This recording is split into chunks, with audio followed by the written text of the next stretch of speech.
102 सीटों में 8 जो सीटें हैं वह उत्तर प्रदेश की हैं, जिसमें 7 सीटें पश्चिमी उत्तर प्रदेश की हैं और एक मध्य उत्तर प्रदेश की पीलीभीत की सीट है। इन सभी सीटों का हाल उत्तर प्रदेश का हर वोटर, राजनेता, जनता जानना चाहेगी कि आखिरकार यह कहां मजबूत दिखाई दे रहा है। दोस्तों, आपको हम बताते चलें, सबसे पहले हम शुरू करते हैं उत्तराखंड के बॉर्डर के जिलों नगीना से। सबसे प्रमुख सीट अगर इन 8 सीटों में सर्वाधिक मीडिया में चर्चा में है तो वह चंद्रशेखर की नगीना सीट है। नगीना लोकसभा पिछली बार बीएसपी के वहां से प्रत्याशी जीते हुए थे। इस बार बीएसपी ने अपने प्रत्याशी को बदल दिया है। वहीं अगर हम मीडिया खबरों की बात करें, युवा वोटरों की बात करें, तो नगीना में चंद्रशेखर का नाम सबसे ऊपर दिखाई देता है। लेकिन अगर युवा वोटरों के आधार पर ही चुनाव होता, अगर अच्छा बोलने वालों का ही चयन होता, तो इस देश में बहुत कमाल कमाल के वक्ता हैं जिनकी जीत को सुनिश्चित किया जा सकता था। जैसे कन्हैया कुमार हैं, उनको सांसद हो जाना चाहिए था। इसलिए चंद्रशेखर की चुनौती ये नहीं है कि वह युवाओं में, खासकर मुस्लिम और दलित युवाओं में लोकप्रिय हैं, बल्कि उससे भी बड़ी चुनौती यह है कि कल उनका वोटर बूथ तक किस तरह पहुंचता है, वह नेटवर्किंग कितनी तगड़ी है।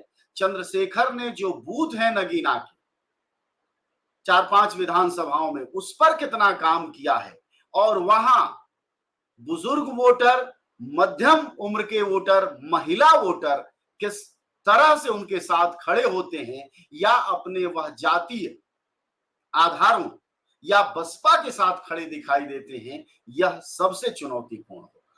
अगर नगीना की सीट पर जिस तरह की स्थितियां ग्राउंड रिपोर्टिंग में लगातार रहा, नगीना भी रहा, बिजनौर भी, मुरादाबाद, रामपुर, मुजफ्फरनगर, कैराना और सहारनपुर, इन तमाम पश्चिमी उत्तर प्रदेश के हर लोकसभा में मैं खुद गया हूं, ग्राउंड रिपोर्टिंग की है। मैं वहां से आज मैं आपसे ये बात तो नहीं कर सकता कि कौन जीत और कौन हार रहा है, लेकिन मैं ये बात जरूर करूंगा आज कि कौन सी पार्टी या कौन से कैंडिडेट के लिए क्या चुनौती है, इस पर आज की बातचीत। कल लोकसभा का पहले फेज का चुनाव है। 102 सीटों पर वोटिंग होनी है पूरे देश भर में। उसमें से उत्तर प्रदेश की 8 सीटों पर वोट पड़ना है, जिसमें से कई सीटें बेहद चर्चित हैं, जिसमें नगीना भी है, इमरान मसूद का सहारनपुर है, संजीव बालियान का मुजफ्फरनगर है, इकरा हसन का कैराना है, तो उधर वरुण गांधी के वियोग में पीलीभीत भी खड़ा है। इन सब पर हम बारी बारी से बात करेंगे, लेकिन अभी हमारी बातचीत चल रही थी नगीना पर। नगीना पर अगर आप ऊपर ऊपर देखें तो चंद्रशेखर से बड़ा कोई नेता नहीं दिखाई देता है, खासकर मुस्लिम समाज। मैं आपको दावे के साथ कह सकता हूं कि चंद्रशेखर को जो वोट मिलेगा उसका एक बहुत बड़ा वोट का हिस्सा मुस्लिम समाज के युवाओं का भी होगा, मुस्लिम समाज का भी होगा, क्योंकि चंद्रशेखर इस बीच एक ऐसे नेता के रूप में नगीना ही नहीं, पूरे उत्तर प्रदेश में और देश के अलग अलग हिस्सों में उभर कर आए हैं, जो कि दलित समाज के नेता हैं, हिंदू नेता हैं, बावजूद वह मुस्लिम समाज के साथ बिल्कुल ताकतपूर्वक खड़े रहते हैं। कई बार तो वह दूसरे बड़े मुस्लिम धुरंधर और मुस्लिम वोट बैंकों की राजनीति करने वाले नेताओं के मुकाबले भी खड़ा दिखाई देता। लेकिन इसलिए चुनौती यहां चंद्रशेखर के सपोर्टरों को, समर्थकों को, बूथ लेवल पर काम करने वालों को समझना होगा कि चंद्रशेखर की चुनौती नगीना की सीट पर मुस्लिम वोट जुटाना नहीं है, असल चुनौती दलित वोट को अपने पक्ष में ले आना है। क्योंकि क्षेत्र में जब आप जाएंगे, आप सब ने अगर जब भी गए होंगे नगीना, तो आपको लगा होगा कि बहुजन समाज पार्टी का जो वोटर है, बीएसपी का जो वोटर है, जिसने अपना पिछला सांसद जिताया था नगीना की सीट से, वह दलित और मुस्लिम कम्युनिटी के तालमेल की ही ताकत थी जिसकी बदौलत जीता था।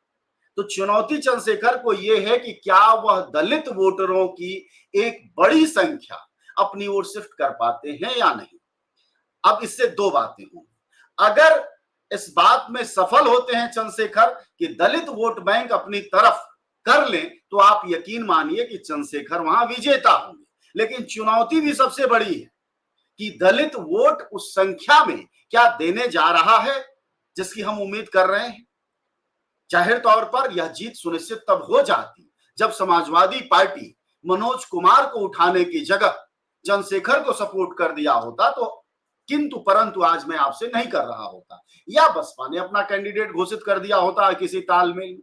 यह स्थितियां नहीं बनी। इन स्थितियों के नहीं बनने से एक आबो हवा में, चर्चाओं में, मीडिया में, सड़कों पर, माइक पर, बहसों में चंद्रशेखर नजर आ रहे हैं, लेकिन बूथ लेवल पर उनका कार्यकर्ता नेटवर्क इतना बड़ा हो कि जो जय भीम का नारा लगा रहा हो वह बसपा का न होकर चंद्रशेखर आजाद के साथ खड़ा हो जाए, तब आपको कमाल वहां दिखाई देगा। लेकिन इसकी उम्मीद मुझे कम से कम एक पत्रकार के तौर पर घूमते हुए थोड़ी कम नजर आई। ऐसे में नगीना की सीट चर्चित है, महत्वपूर्ण है। राजनीति में उभारों का दौर हमेशा रहा है। चंद्रशेखर में वह ऊर्जा दिखाई भी देती है, लेकिन यह चुनौती भी साथ साथ दिखाई दे रही है। और जाहिर तौर पर यह चुनौती समाजवादी पार्टी को भी कहीं का नहीं रहने देगी नगीना सीट पर। जो भूल अखिलेश यादव ने नगीना की सीट पर किया है, उस भूल का भुगतान 4 तारीख को वो करते हुए नजर आएंगे। और खुदा न खास्ता अगर वहां बीएसपी भी मजबूत है और अपने जातीय वोट बैंक दलित और मुस्लिम के पास है, सबसे ज्यादा ताकत बाकी समाज भी है।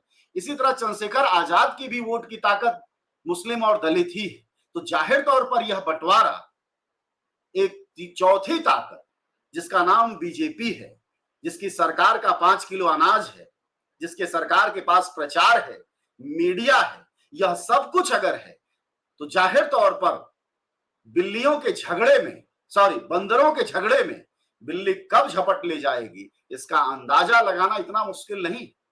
क्योंकि अगर सपा का वोट बैंक भी मुस्लिम, पिछड़ा समाज, दलित है, इनका भी वोट बैंक भी यही है, तो उधर से लगाना आसान नहीं है।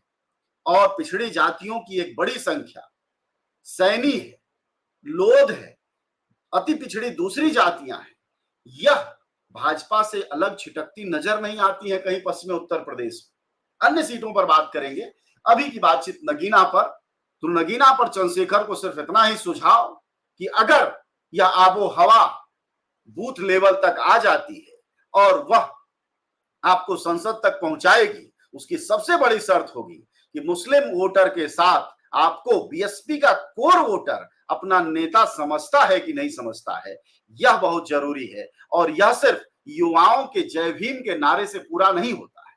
माहौल बना देना, माहौल लूट लेना, यह छात्र राजनीति का हिस्सा रहा है, लेकिन संसदीय राजनीति में भीतर खाने से कितने खेल होते हैं, यह भी सवाल है। और एक सवाल और है जो जनता के बीच है, वो मुस्लिम समाज के थोड़े से हिस्से में भी है, दलित समाज में भी है, कि ऐसा क्या हुआ कि वायु सुरक्षा मिल गई। यह सारे सवाल हैं उनके साथ। इसलिए समर्थक या विरोधी, हमारी कोशिश है वह सच बताने की जिसके नजदीक आप पहुंच पाए। अब हम बातचीत शुरू करते हैं, थोड़ा पीछे बढ़ते हैं और बिजनौर की तरफ चलते हैं। एकदम जैसे ही आप नगीना से आगे की तरफ आते हैं, मतलब दिल्ली की तरफ बढ़ते हैं, तो दूसरी लोकसभा जो है बिजनौर की है। चौधरी वीरेंद्र सिंह खड़े हैं, विजेंद्र सिंह सभा बसपा के प्रत्याशी है और इनकी मजबूती दिखाई तो दे रही है। लेकिन जब ही जो रैली थी परसों, यानी 16 तारीख की जो रैली थी बहन मायावती की, उस रैली के छिटपुट लक्षण बता रहा हूं मैं, जिससे आप ताकत समझ पाएंगे चौधरी विजेंद्र सिंह की कि वह कितनी मजबूत है और उनकी दावेदारी कितनी मजबूत है। चौधरी विजेंद्र सिंह की रैली में मैं दिल्ली से होते हुए पहुंच रहा था। मेरठ से जब बिजनौर की तरफ बढ़ा तो बिजनौर से पहले गंगा का जो बैराज है, बैराज से पहले से गाड़ियां आनी शुरू हुई। मेरे साथी रिपोर्टर ने पूछा कि यह मायावती की रैली बिजनौर के जिले की रैली है या फिर 2-4 जिलों की रैली है। मैंने कहा चलते हैं, उनकी रैली में भीड़ से पता चल पाएगा कि आखिरकार मायावती का वह जलवा, वह खिंचाव, वह लगाव दलित समाज का अभी भी कितना गहरा बचा हुआ है, या उसमें सही मायने में बीजेपी ने सेंध लगा ली है। जब हम बिजनौर में पहुंचे तो करीब 2 बजे के आसपास बहन मायावती पहुंची। बहन मायावती जिस तरह से बसों से दूसरे जिलों से भी लोग पहुंचे थे, उससे यह अंदाजा था कि कम से कम मैदान तो खचाखच भरा होगा। लेकिन दोस्तों, अफसोस यह हालत थी नहीं। इसलिए लगता है कि भारतीय जनता पार्टी ने एक घुसपैठ बना रही है। हालांकि मैं पत्रकार हूं, अपनी निगाह है, एक छोटा सा दायरा है, उस आधार पर कह रहा हूं। लेकिन जिस तरह की स्थितियां दिखाई दे रही हैं, उसमें बिजनौर जैसी सीट को वापस रिटेन कर पाना न समाजवादी पार्टी गठबंधन की तरफ दिखाई दे रहा है, न ही बसपा की तरफ दिखाई दे रहा है। और यह एक कठिन सीट है जिसको लाने का वही बात कि बूथ जिसका जितना मजबूत वही जीतेगा। और वह इस बात से तय होगा कि चौधरी विजेंद्र सिंह की अपनी जाति बिरादरी के लोग कितना साथ खड़े हैं।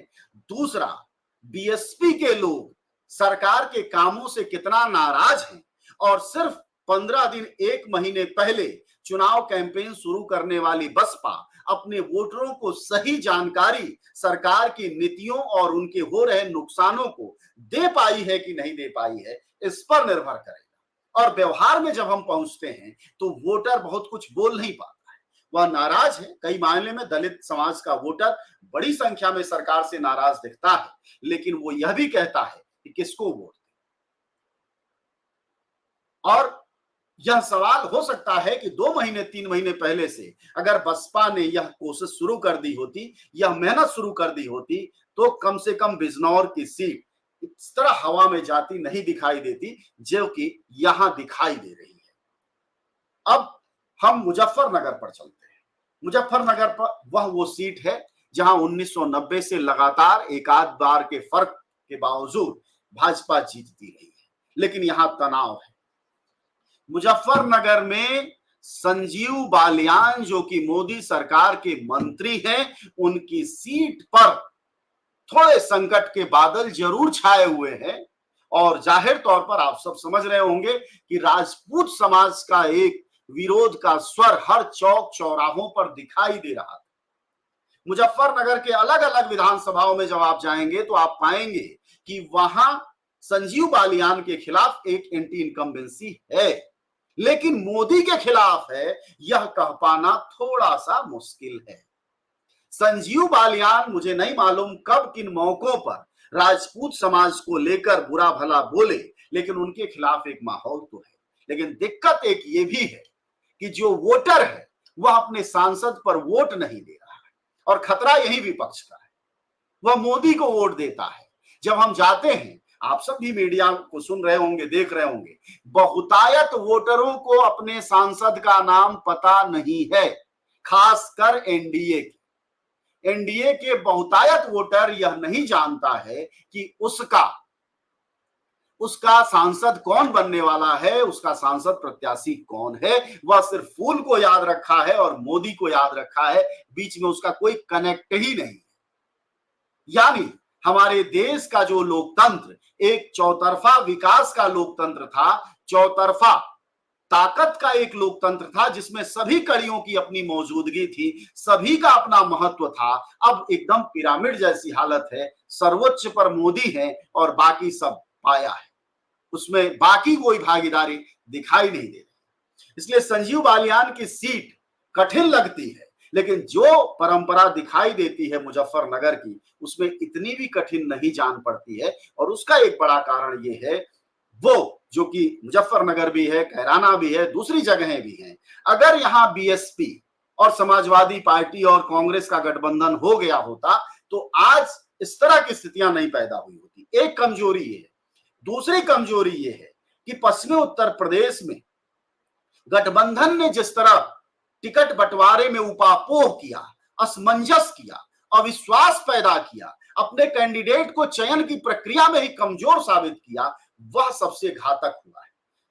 यह गठबंधन नहीं हुआ, एक पुरानी बात हो गई, लेकिन यह बात जो है यह बताती है कि अगर सही समय पर गठबंधन के नेताओं ने हाथ मलने की जगह, यात्रा करने की जगह अगर सही समय पर सीटों का बंटवारा भरोसे के साथ अपने कैंडिडेट के साथ खड़ा होकर दिखा दिया होता तो कमाल होता।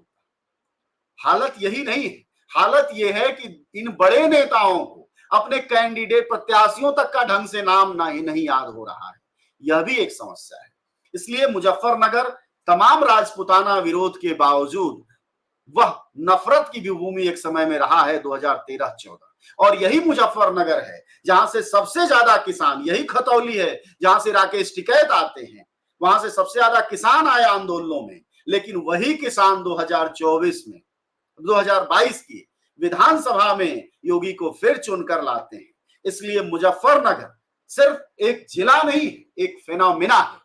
और किसान आंदोलन का आंदोलनकारी किसान विरोध में वोट देगा, बीजेपी का विरोध करता है, वह किसानी के मुद्दों पर बीजेपी के सांसदों और विधायकों को ललकारता है, उनको बांध लेता है, उनको बंधक बना लेता है, लेकिन वोट वो देता है अंततः मोदी को। यह एक खतरनाक बात है और ये मुजफ्फरनगर में कमोबेश दिखता तो है। अब कैसे इस चुनौती को पार पाएंगे यूपीए के लोग, यह सबसे महत्वपूर्ण है। अब आइए जरा उससे आगे बढ़ते हैं और सहारनपुर चलते हैं। सहारनपुर इमरान मसूद वहां से कांग्रेस के प्रत्याशी हैं, गठबंधन के प्रत्याशी हैं। कल संयोग से मैं इमरान मसूद के रोड शो में था। जब मैं मौजूद था उसी वक्त प्रियंका गांधी पहुंची थी। प्रियंका गांधी एक बंद गाड़ी से सबसे पहले उनके सिपह सालार संदीप सिंह निकले। हमें समझ में नहीं आया कि संदीप सिंह की ऐसी क्या जरूरत थी जो गाड़ी से बाहर एकाएक निकल गए। खैर वो एक मोबाइल लेकर मोबाइल मैन हो गए। उसके पीछे से इमरान मसूद निकले और उसके और पीछे से प्रियंका गांधी निकले। क्रम समझिएगा, पहले संदीप सिंह आते हैं जिनको कोई नहीं जानता सिवाय इसके कि कभी वो जेएनयू के अध्यक्ष थे और अब वो कुछ और हैं। उसके बाद इमरान मसूद निकले और प्रियंका गांधी। मुख्य नेता अगर पार्टी का सबसे बाद में आ रहा है तो इससे समझा सकता है कि कैंडिडेट कितना मजबूती से लड़ रहा है। नारे तो उस वक्त बहुत बुलंद लगे, हर आदमी इंशाअल्लाह इमरान भाई जीतेंगे, 2 लाख वोटों से जीतेंगे, इस बार रिकॉर्ड कायम करेंगे, सहारनपुर की भूमि इमरान भाई को भेजेगी संसद। यह सारी बातें बड़ी श्रद्धा से उनके समर्थक बोल रहे थे, कमिटेड ढंग से बोल रहे थे। पार्टी के कार्यकर्ता थे, समाजवादी पार्टी के भी कार्यकर्ता थे। लेकिन इमरान भाई के मुकाबले एक माजिद अली भी खड़े हैं जो बीएसपी से खड़े हैं, और माजिद अली गाढ़ कम्युनिटी के हैं, और जो उनकी कम्युनिटी है खेतिहर समाज की, ताकतवर भी है, पैसा भी है उनके पास और उनकी पैठ भी है। और सहारनपुर की जीत बीएसपी की जीती हुई सीट है और दोनों कैंडिडेट में कोई रोड़ा नहीं है, कोई रगड़ा नहीं है। हाजी फजीर रहमान, माफ करिएगा नाम थोड़ा भूल रहा हूं, वो जीते हुए कैंडिडेट हैं बीएसपी के, और अभी माजिद अली लड़ रहे हैं, वो बीएसपी से लड़ रहे हैं। उनकी पैठ सहारनपुर में कमजोर नहीं दिखाई देती है। और इमरान मसूद जब टक्कर में है तो जाहिर तौर पर इस टक्कर का फिर फायदा एक तीसरा ही कोई ले जाता हुआ वहां दिखाई दे रहा है। इमरान मसूद भी ताकतपूर्वक हैं, लेकिन इमरान मसूद के विरोधी भी मुस्लिम समाज में पर्याप्त संख्या में। अब सवाल यह है, कई बार लोग कहते हैं कि भाई मुस्लिम उसी को वोट देगा जो बीजेपी को हराएगा। अब इस सच पर भी अगर भरोसा कर लिया जाए तो कैंडिडेट की भी अपनी ताकत होती है, जो बीएसपी की अपनी खासियत है। बीएसपी अलग अलग चुनावों में चाहे वोट प्रतिशत में चाहे नीचे जाए, फिर इस बार थोड़ा और नीचे चली जाए, लेकिन जब इमरान मसूद का वह हिस्सा काटेगी बीएसपी तो वह खुद जीत ना पाए। लेकिन भोजपुरी में कहावत है, न खेल अब न खेले देव, खेलिए बिगाड़ो। तो ये हो सकता है कि बीएसपी इस बार सहारनपुर को दोहरा ना पाए, लेकिन वह गठबंधन के प्रत्याशी का खेल बिगाड़ दे। यानी इमरान मसूद, इंशाअल्लाह इमरान मसूद संसद पहुंचेंगे, जो उनके समर्थक जो उसमें बोल रहे हैं, इस पर थोड़ी सी दिक्कत हो सकती है। यह स्थिति कम से कम लखनपाल की इस लोकसभा में, जो कि बीजेपी से खड़े हैं, वहां दिखाई दे रही है।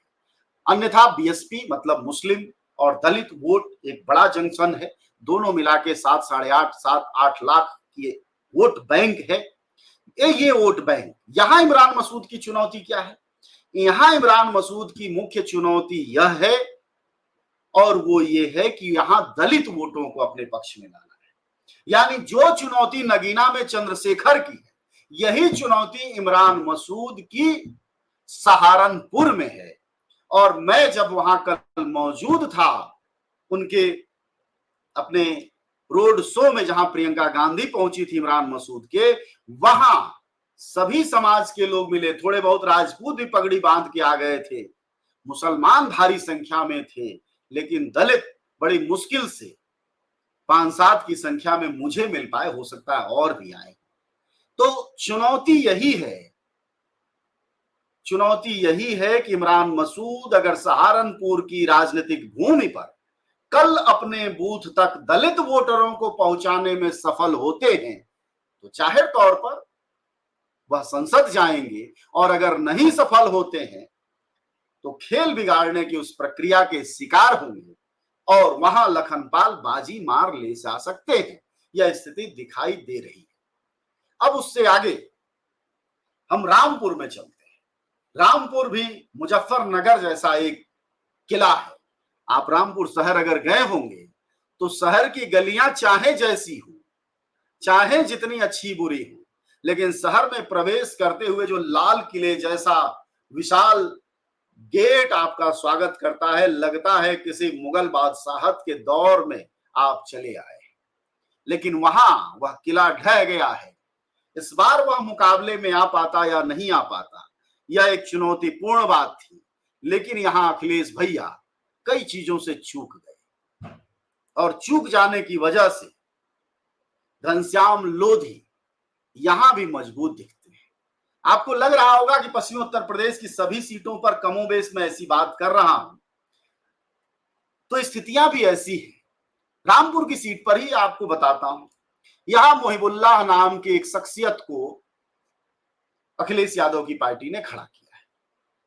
मोहिबुल्लाह इमाम है, पार्लियामेंट हाउस के पास कोई दिल्ली में जामा मस्जिद है, उसके इमाम है। वह अभी पहुंचे हैं, जब से प्रचार हुआ है जाना शुरू हुए हैं। आज से 10 दिन पहले मैं गया था, मैं उनको ढूंढता रहा, वो नहीं मिल पाए, वह दिल्ली में थे, क्षेत्र में भी नहीं। लोग उनका नाम नहीं जानते, परिचित भी नहीं। दूसरी तरफ आजम खान की चाहत के बगैर ये किया गया। नहीं, आजम खान आपके नेता रहे, आप कह रहे हैं कि वह भ्रष्ट नहीं है, उनके साथ ज्यादती हो रही है। समाजवादियों के साथ जो ज्यादती हो रही है उनमें से सबसे ज्यादा अगर किसी ने ज्यादती झेला है तो आपके आजम खान ने झेला है, जो आपके कैबिनेट थे, दाहिने बाएं हाथ थे। लेकिन आपने उनके कहे अनुसार या आप उनके चाहत के बगैर अगर कोई सीट देते हैं तो वैसे भी वो आदमी जेल में है, उसकी आप यह भी नहीं सुन रहे हैं, और एक नए आदमी को बिठा देते हैं जिसने कि आपको शायद आप सबको पता होगा, इस बात की भी चर्चा है कि मुल्ला साहब की 4-4, 5-5 शादियां हैं। अभी तो बीजेपी ने इस पर खेल ही नहीं किया। इस खेल पर भी बात करेंगे कि आखिरकार कब्रिस्तान शमशान की बात करने वाली बीजेपी इस बार के चुनाव में ऐसी बातें क्यों नहीं कर रही है। वह क्यों नहीं मुसलमानों पर हमले कर रही है, क्यों नहीं वो अकबर रोड और मुजफ्फर रोड बदल रही है। आखिर वजह क्या है? वजह सिर्फ इतना है कि उनको गरीब मुसलमानों का एक बड़ा हिस्सा उनको झुकाव में दिखाई दे रहा है, और यह जमीन पर भी दिखाई दे रहा है। रामपुर में भी बिलासपुर चौराहे पर मुस्लिम समाज के दर्जनों लोगों ने तर्क के साथ कहा कि हम बीजेपी को वोट देंगे। मुरादाबाद में भी यही हाल था, कल परसों मुजफ्फरनगर में भी यही हाल था। कई मुस्लिम लोगों ने ये बात कही। ऐसा इस चुनाव से पहले कभी मुस्लिम समाज का कोई एक व्यक्ति, रेयर ऑफ द रेयरेस्ट हालत थी कि मिलता हो और कहता हो कि हम वोट देंगे बीजेपी, लेकिन इस बार यह हो रहा है। वजह भी लोगों ने बताई है, 2 बातें बताई। हमने जानने की कोशिश की कि आखिर पश्चिमी उत्तर प्रदेश का मुस्लिम क्यों बीजेपी को वोट देना चाहता है, खासकर पसमानदा मुसलमान जिसे आप कहते हैं। 2-3 वजहों लोगों ने बताई। सबसे बड़ी वजह बताई जो राजनीतिक थी, कहा जब हमारा नेता जीत ही नहीं रहा है, कोई उसको वोट दे ही नहीं रहा है, तो सिर्फ मुसलमान बदनाम होने के लिए क्यों वोट देने जाए विपक्ष के नेताओं को। भाई विपक्ष का नेता तो तब जीतेगा जब हिंदू समाज का बड़ा हिस्सा उसे वोट देगा, जब वो जाकर बीजेपी को वोट दे रहा है और हम सिर्फ इनको वोट दे रहे हैं और ये हमारे नेताओं को भी नहीं आगे बढ़ा रहे, हमें अपने मंचों पर भी नहीं शामिल कर रहे, हमारे समस्याओं पर ये बोलते भी नहीं है ढंग से, तो हम इनके साथ परंपरागत रूप से खड़े रहे हैं, राजनीतिक अपनी राजनीतिक मौजूदगी के लिए खड़े रहे हैं, न कि अपनी राजनीतिक बर्बादी के लिए। दूसरी बात, गरीब मुसलमान का लॉजिक है, ये तो राजनीतिक मुसलमान का भी एक हिस्से का लॉजिक है, लेकिन इसका ये मतलब नहीं है, मेरा सिर्फ मानना ये है, जो मैंने सर्वे किया है कि 15 से 20% मुस्लिम बीजेपी को वोट देने की बात कहते हैं। अब उसमें से कितने फीसद देंगे ये तो चुनाव के बाद पता चलेगा, लेकिन यकीन मानिए कि पिछली बार के मुकाबले इस बार संख्या प्रतिशत बढ़ेगा, लगभग दुगुना होगा। उसमें वजह बताते हैं मुसलमान, जैसे वो कहते हैं, आप वीडियोस देख सकते हैं, हमारे जंजवार पर भी है, दलित टाइम्स पर भी है, जिसमें वो कहते हैं लॉजिकली कि घर हमें मिला है, राशन हमें मिलता है, सिलेंडर हमें मिला था, शौचालय हमें मिला है, और वो सुरक्षित होने की भी बात करते हैं। हम दूसरी तरफ दूसरे पार्टियों के नेता कहते हैं नफरत की राजनीति को खत्म करना है, लेकिन गरीब मुसलमान कहते हैं कि हम इस सरकार में सुरक्षित हैं। ये एक विमर्श है। आप इस बात का मतलब बिल्कुल नहीं है कि सारे मुसलमान ये कहते हैं, लेकिन कुछ एक मुसलमान, जैसे पिछले चुनाव तक 2022 का जब मैं विधानसभा का कर रहा था उत्तर प्रदेश में, तो दलित समाज के लोग कहते थे कि हम पहले से सुरक्षित हो, लेकिन इस बार मुसलमान भी कह रहे हैं।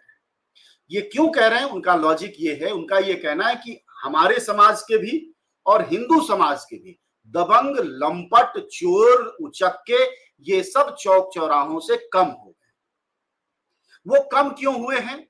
तो कहे जैसे भी कम हुए हैं, लेकिन इस सरकार में कम हुए, वो इतना तक बता पाते हैं। तो इन दो वजहों से कि एक तो राजनीतिक रूप से सिर्फ मुसलमान विपक्ष की पार्टियों के साथ खड़ा दिखाई देता है और उसको लगता है इस सरकार के खिलाफ है, वो कोई सरकार की साजिश कर रहा है, तो इससे वो मुक्त होना चाहता है। दूसरा ये कि मोदी सरकार की जो भी योजनाएं हैं उसका ये कहना है हमें भी उसका लाभ मिल रहा है, और भारत जिस तरह का डीएनए वाला समाज है, दोस्तों आप किसी को 2 रोटी भी 2 दिन खिला दें तो मैं उम्मीद करता हूं कि लोग आजीवन नहीं भूलते हैं। तो यहां तो फिर भी 5 किलो अनाज है। अब सवाल ये है कि ये 5 किलो अनाज, यह भी समाज कहता है ये कुछ भी नहीं है। बहुत सारे लोग कहते हैं पूरे देश को मोदी सरकार ने भिखमंगा मॉडल पर डाल दिया है।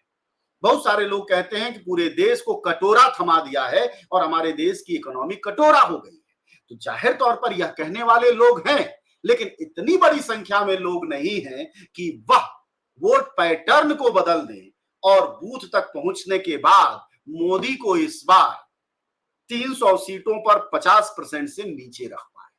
पिछली बार मोदी सरकार 246 सीटों पर 50% के करीब वोट पाई थी, और यह जो मुस्लिम वोट बैंक का प्रतिशत बढ़ता हुआ दिखाई दे रहा है, थोड़ा दलित वोट बैंक भी दिखाई दे रहा है, इससे आप यकीन कर सकते हैं कि थोड़ा इनका प्रतिशत बढ़ सकता है, क्योंकि उसके मुकाबले में जो खड़ी पार्टियां हैं वो कितने हल्केपन से चुनाव लड़ रही हैं, इसको समझना बहुत जरूरी है। और उसमें मुरादाबाद आखिरी कील की तरह है। एसटी हसन जीते हुए प्रत्याशी, टिकट नहीं दिया। बहुत लोग पूछ रहे हैं कि ये रुचि वीरा कौन है? समाजवादी पार्टी की प्रत्याशी वहां से रुचि वीरा है। रुचि वीरा को लेकर वहां की जनता में रुचि नहीं जगा पा रहे हैं अखिलेश यादव। कई बार लोग कहते हैं, जो थोड़े पढ़े लिखे लोग हैं, समझदार लोग हैं, जिसमें लखनऊ में पिछले दिनों था, कह रहे थे कि विपक्ष की पार्टियां चुनाव लड़ ही नहीं रही हैं, विपक्ष में स्वतः जनता खड़ी है और वही चुनाव लड़ रही है।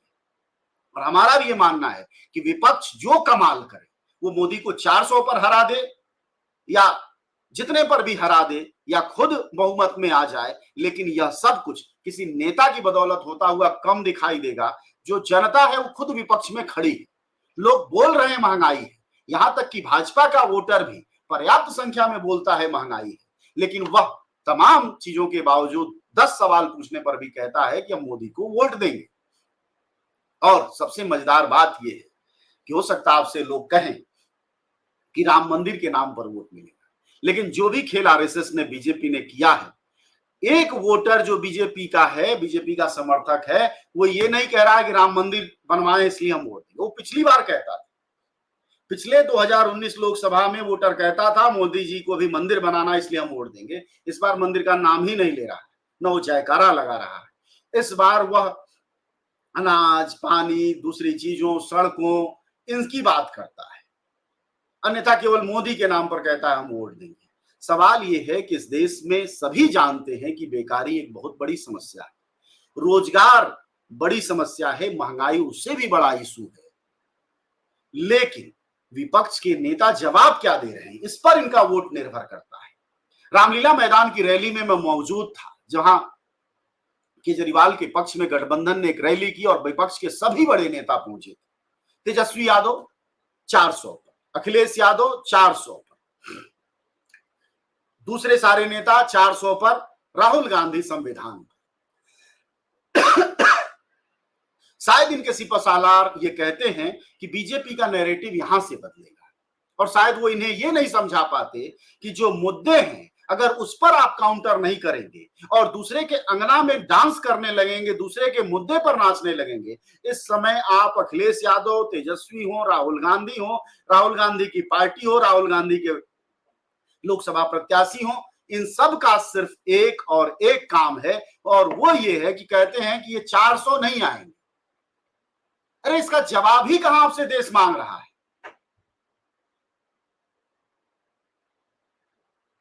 आपसे मुद्दा मांग रहा है कि अगली बार हमको अगर हम आपको जिताएंगे तो आपके असल मुद्दे क्या हैं, जो आपने घोषणा पत्र में लिखा है उसकी जानकारी नहीं है। इमरान मसूद के यहाँ का वीडियो देख लीजिए, इंशाअल्लाह इमरान भाई आएंगे, ना उसके आगे कुछ बोलते हैं ना पीछे कुछ बोलते हैं। ऐसे कोई कैंडिडेट कैसे जीतेगा? ये चुनौती है विपक्ष के, गठबंधन के लोगों के सामने, कि जो मुद्दे आपने लिखे अपने घोषणा पत्र में, वो घोषणा पत्र के मुद्दे आपके कार्यकर्ताओं को, आपके नेताओं को, आपके पेड वर्करों को, आपके पत्रकारों को नहीं पता है। तो आखिर मुद्दा जनता में जाए तो जाए कैसे?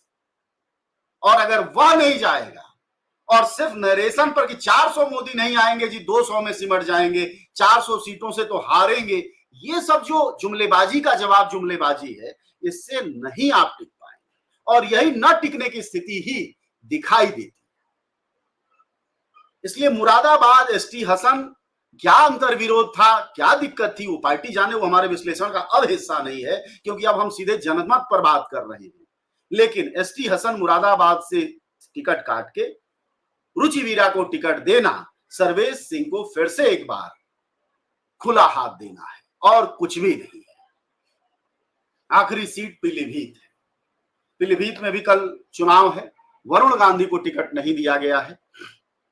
वरुण गांधी की माता ने जवाब दे दिया है, वरुण गांधी ने कुछ बोला नहीं है। पीलीभीत सदा से बीजेपी जीत रही है, वह जीतती रहेगी। उसका मुकाबिल जो खड़ा है, मुझे नहीं लगता कि बहुत ताकतवर दिखाई दे रहा है। लेकिन मैं फिर एक बार कहता हूं कि एक पत्रकार के कहने न कहने से कोई चीज नहीं बनती बिगड़ती है इस बात से कि जो मैं बात कह रहा हूं कि जिन जिन सीटों पर आपकी टकराहटे रही और जिन जिन सीटों पर आप टिकट बांटते रहे और टिकट बंटवारे में जो खासियतें आपने देखी, वह क्या सरकार के नुमाइंदों को चित करने के लिए, मैदान में सपाट लेटा देने के लिए, धूल फका देने के लिए काफी है क्या? और अगर वो काफी नहीं है तो जाहिर तौर पर उत्तर प्रदेश की 8 सीटें, जिसमें मुजफ्फरनगर, कैराना, सहारनपुर, मुरादाबाद, रामपुर, नगीना, पीलीभीत और बिजनौर शामिल हैं। इन सीटों पर विपक्ष के लिए लड़ाई आसान नहीं है। 10 सालों की एंटी इनकम्बेंसी के बावजूद भाजपा अगर टक्कर में है तो उसका कारण सिर्फ मीडिया नहीं है, बल्कि कार्यकर्ता मॉडल है। कार्यकर्ता मॉडल की जो तैयारी है, आपको यकीन के साथ मैं कह सकता हूं कि इन तमाम इलाकों में आपको बीएसपी के मिशनरीज मिल जाते हैं कि जी हम मिशन के लिए काम करते हैं, हम जान दे देंगे, बहन जी के लिए कुछ भी कर देंगे। उनके पास कोई तीसरा जवाब नहीं होता। आप माइक लगा लगा के 4 बार पूछ लें, वो कुछ नहीं बोलते हैं। वो एकदम यही कहते हैं हम मिशन के लिए जिएंगे, बहन जी ने हमें सब कुछ दिया है, बहन जी हमारी नेता है, ये धोखेबाज है, वो धोखेबाज है। लेकिन ऐसे कैडर गठबंधन के खोजे नहीं मिलते हैं। मुश्किल से लाल टोपी वाले मिलते हैं, वो अखिलेश भैया बोलते हैं वो भी बहुत मुश्किल से। कांग्रेस का तो कोई काडर बेस नहीं दिखता। सवाल यह है कि पिछले 5 वर्षों में कार्डर बेस खड़ा करने के लिए कितनी मेहनत की गई, और अगर वो मेहनत नहीं की गई तो उसका रिजल्ट इन वोटों में तब्दील होता नहीं दिखाई देगा। ऐसे में ये समझना उत्तर प्रदेश में खासकर इन 8 सीटों पर बेहद जरूरी है कि कम से कम क्रम वाइज चुनाव है, और क्रम वाइज चुनाव में यह अभी 26 अप्रैल को एक चुनाव है, फिर मई में है, फिर 1 जून तक आखिरी है, 7 चरणों में। अगर इंडिया गठबंधन यानी विपक्ष या बीएसपी ये दोनों ही दल अपने सीटों को हासिल करना चाहते हैं तो अपने कोर वोटरों और अपने लिखे अलिखे संदेशों को, अपने मुद्दों को जनता में पहुंचाएं, और सोशल मीडिया से नैरेटिव सेट करने की कोशिशों की जगह अगर थोड़ा बहुत पैसा बचा हो, इलाके में जाएं, लोगों में प्रचार करें, पर्चा पंपलेट पोस्टर बांटें, तब जाकर विपक्ष दिखाई देगा, तब जाकर लोकतंत्र दिखाई देगा। अन्यथा इन सभी जिलों में आप कहीं चले जाइए, बीजेपी के प्रचार का क्या है, सरकारी माल है, हर रोड हर सड़क हर चीज भरी हुई है, और अगर कोई कमी है तो विपक्ष के नेताओं की। लेकिन पलट कर इस बार एक बात और मैं जोड़ना चाहूंगा आप सबसे। इस बार मैं मीडिया को देख रहा हूं, खासकर प्रिंट मीडिया, में टीवी बहुत देखता नहीं, प्रिंट मीडिया के अखबारों में मैं जिन भी शहरों में जाता हूं वहां 3 अखबार 4 अखबार जो भी उपलब्ध हैं, साहा टाइम्स तक मैं खरीद लेता हूं, बाकी ये जागरण वागरण सब रहते हैं। इन सभी अखबारों में मैंने महसूस किया है पिछली बार से बेहतर कवरेज मिल रही है विपक्ष के नेताओं। इसको लेकर कई सारे जो विपक्ष के मुतमईन पत्रकार हैं वो कह रहे हैं ये लहर का असर है। हालांकि मैं लहर वहर नहीं मानता, मैंने भी अखबारों में काम किया है, या फिर पैसा देने पर छपती हैं खबरें, और नहीं तो फिर लगता है कि पत्रकारिता पर बहुत संकट आ गया है, संभव है इसलिए छप रही हो खबरें, क्योंकि डिस्क्रेडिट हो रहे हैं। अगर डिस्क्रेडिट हो जाएंगे तो अखबार पढ़ेगा कौन, इसलिए संभवतः ये छप रहे हैं। लेकिन स्पेस पर्याप्त मिल रहा है। आप कोई भी अखबार उठा लें, जो भी अखबार आप अच्छा बुरा मानते हो, उन अखबारों में इस बार मीडिया स्पेस विपक्ष के नेताओं को, उनके प्रत्याशियों को, उनके आंदोलनों को, उनके रैलियों को, सबको स्पेस दे रही है। ऐसे में मीडिया को भी अब दोष देने का बहुत ज्यादा कुछ बचा नहीं। अगर कुछ बचा है तो कार्डर बेस खड़ा करना है, जो आपके पक्ष में बहस कर पाए। चौक चौराहों, पान की दुकानों, चाय की दुकानों, फल की दुकानों, मैखानों से लेकर हर जगह आपके लोग हो जो कि बहस कर पाए कि साहब मुद्दा ये है, सिर्फ ये कि देश को बर्बाद कर दिया, कहीं का रहने नहीं दिया गया, फला हो गया। इन तुकबंदियों से, इन नारेबाजियों से काम नहीं चलेगा, क्योंकि मुद्दे वाकई विपक्ष के वोटरों को नहीं पता है ढंग से कि हमारा नेता आखिरकार कितने कदम बेहतर चलेगा, कैसे इस देश को अगले मंजिल पर ले जाएगा विकास की, कैसे नफरत को खत्म करेगा तो उसका लाभ क्या होगा। इन सारी चीजों को समझाने के लिए बेहद जरूरी है कार्यकर्ता मॉडल पर ये पार्टियां जाएं। अभी भी चुनाव है, चल रहा है, कोशिशें करेंगी तो जनता का गुस्सा और इनका प्रयास मिलके हो सकता है एक नई इबारत लिख दे लोकतंत्र की। लेकिन अभी की हालत में मुझे उम्मीद नहीं दिखाई देती, कम से कम पहले फेज के जिन चुनावों में स्थिति है उसमें विपक्ष को मजबूती के लिए आज अगर ध्यान दिया, हो सकता है कुछ कमाल हो जाए और बूथ पर जाके कुछ कर लें, तब अलग बात है, अन्यथा कोई उम्मीद दिखती नहीं है। शुक्रिया आप सबका, धन्यवाद। आज के लिए सर इतना ही।